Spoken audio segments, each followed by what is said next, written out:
So guys, ibihe byiza cyane kuri mwe mwese budahwema kutugaragariza ndetse no kutwereka ko tubana bya buri munsi.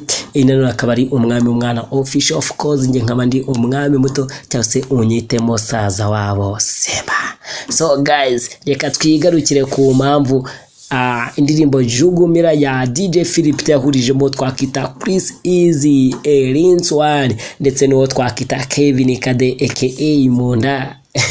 So guys, no kwanga indirimbo ni ya DJ Philip ariko yayihurijemo bano bajama. So murabizi Chris Eazy buri kwindirimbo isotse iba ari yawe isohoka wagira ngo niye abantu bayakira nkiye.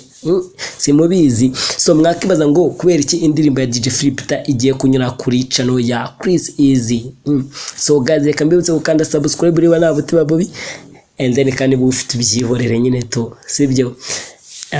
Ariko ukanda subscribe na amahirwe kuko ibiganiro byacu tangira kujya ubibonera ku gihe. So guys, no kuvuga ngo rero nyuma yuko DJ Philip akoze indirimbo Jugumla kayihurizamo twakitaka nka Chris Eazy waririmbye inana, yaririmbye amashusho, yaririmbye indirimbo nyinshi cyane, n'uwo twakita Kevin Kade agiye gusohoka ariko isohokere kwa Chris Eazy nkuko byagenze kuri Audiomack kubera yuko umuyoboro wa YouTube cyangwa umuyoboro wa DJ Philip washimuswe cyangwa se wahakinzwe, abarara barawuhakinze kugeza amaginga yangaya rero ukaba utaragaragara kuri YouTube ntago wajya ngo uyibone. Nyuma y'iminsi ishize rero DJ Philip na Chris Eazy Kevin Kade bashyize hanze ifoto iteguza indirimbo Jugumla ubwayo yavugishije benshi kubera iyo foto bakoresheje isa nkaho ica igikuba bitari mu muziki gusa kuko byayaciye igikuba no mu bintu bijyanye n'imipira, n'abantu b'imipira nyine barayirebye batangira ko yibazaho papa. So nababwiye ngino mihanda papa, iyi ni imihanda mamukwiye kwitegamo ibintu byatari. Chris Eazy agiye kugaruka yongera asaziro mihanda muramuzi uyu mwana na mikino na ndirimbo izajya agaragaramo ngibiki wani ni bibaho benshi kubera navuga yuko rero ahubwo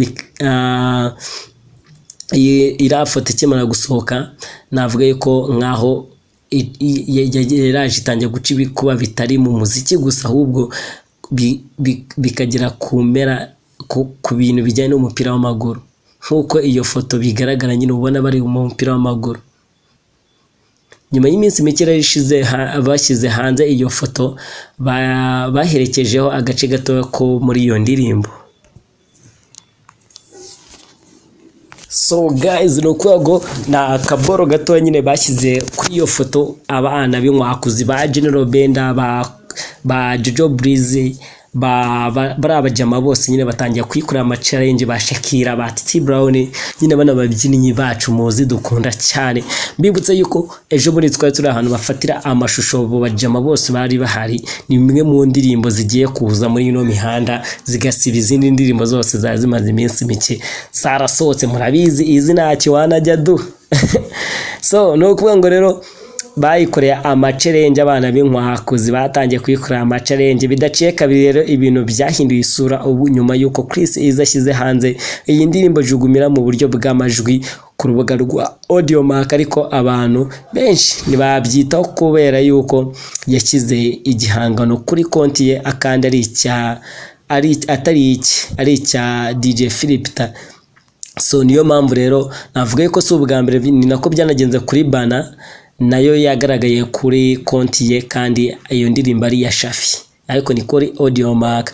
Kuri uyu wa kabiri rero Chris Eazy yateguje indirimbo Jugumla izasohokera kuri channel ye aho kugira ngo isohokere kwa DJ Philip cyane yuko ari we nyiri indirimbo, nyamara nubwo izasohokera kwa Chris Eazy yanditswe ko indirimbo ari ya DJ Philip yahurijemo Chris Eazy niwo twakita Kevin Kade papa. So nkuko DJ Philip rero yabihamirije urubuga rwa inyarwanda.com cyangwa se inyarwanda, murabizi ngo nubwo rero indirimbo izasohokera kwa Chris Eazy ariko nubundi ikiri ya muniga DJ Philip ko nuko babyanditse bizasohoka kuri Chris Eazy. Impamvu yo kugira ngo rero iyi ndirimbo isohokere kwa Chris Eazy ni ukubera yuko umuyoboro cyangwa se channel ya DJ Flipta imaze igihe itagaragara ku rubuga rwa YouTube. Ntago aya makuru sinzi impamvu niba mutari mubizi kuko yaribwe ndetse yibwe n'abantu batazwi kugeza ubu ngubu, ntago baramenyekana kandi igihe cyo gusohora iyi ndirimbo cyari cyarageze ndetse cyaranarenze kuko yari busohoke kuwa gatanu w'icyumweru cyashize. Iyi ndirimbo rero nibwo yari kujya hanze mu buryo bw'amashusho ndetse n'amajwi, ariko bitewe n'iyo mpamvu ntabwo byabashije gukunda, ahubwo Chris Eazy ayishyira ku rubuga rwe rwa Audiomack. So indirimbo Jugumla rero ya DJ Flipta igiye gusohokera kwa Chris Eazy.